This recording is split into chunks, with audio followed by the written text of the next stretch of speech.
السلام عليكم ورحمة الله وبركاته. ازيكم يا اصحابي، عاملين ايه؟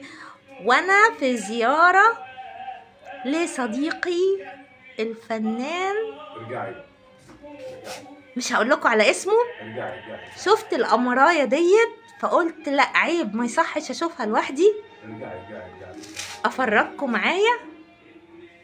ارجعي صوري كل اللي حواليك بقى عادي.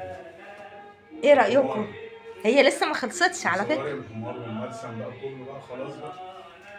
هي لسه ما خلصتش بس هتخلص، يعني كده حاجة بسيطة. صوري الترابيزه.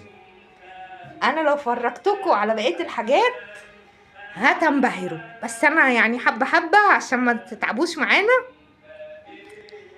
انا هي دي الأمورة دي اللي لازم كنتوا تشوفوها، عشان ما ينفعش، وهي لسه في اول الطريق. هنتفرج عليها لما تخلص، هتعجبكم قوي ان شاء الله، لان هي عجبتني قوي قوي. اللهم صل على حضرة سيدنا النبي وعلى اله وصحبه وسلم.